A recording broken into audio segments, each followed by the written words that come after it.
I'm sorry, sir, but what music? What do you mean, what music? That was all I remembered saying back to the concierge through chattering teeth. I'd never felt this f***ing cold in my life as I did now. It was somehow colder inside than it was outside, where the blizzard still raged and plundered.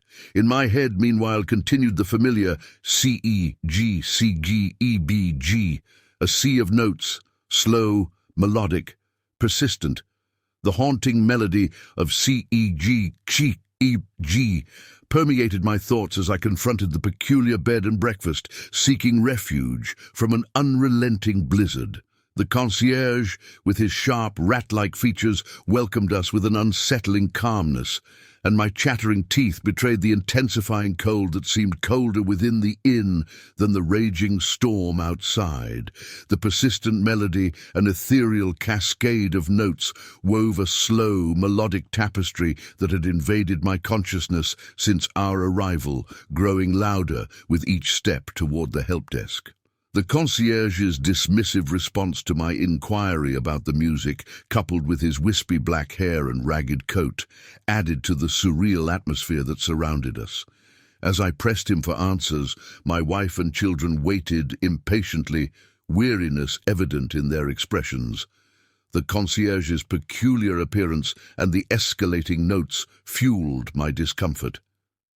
Despite the capitalist nature of his offer, we reluctantly accepted his room for the night, the only viable option. Guided through dimly lit halls adorned with morbid trophy heads, we reached the surprisingly sparse room. However, the haunting music persisted, now accompanied by a violin, creating a symphony that played solely in my mind. My wife dismissed my concerns as hallucinations induced by fatigue, and I reluctantly conceded, attributing the music to sheer exhaustion.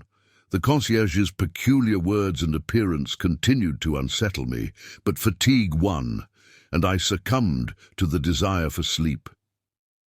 In the dead of night, a chilling revelation shattered my illusion. The music had not ceased. It had transformed into a duet of piano and violin, captivating me with its hauntingly beautiful melody. My imagination conjured images of the musicians, a posh British violinist and a skeletal pianist. Seeking respite, I ventured downstairs for water. Encountering the concierge, his unsettling smile lingered, and the mention of the most dangerous game heightened my unease. The music intensified, now accompanied by a cello, enveloping me in its eerie embrace. Climbing the stairs, the concierge inquired about the music, and despite denying its presence, I felt his scrutinizing gaze. An unsettling painting seized my attention, depicting a centuries-old symphony orchestra with a bespectacled pianist mirroring my hallucination. Terrified and immobilized, I reach out through this message for help. The bed and breakfast conceal secrets, and the haunting melody continues, weaving a tapestry of dread. Good night, for now.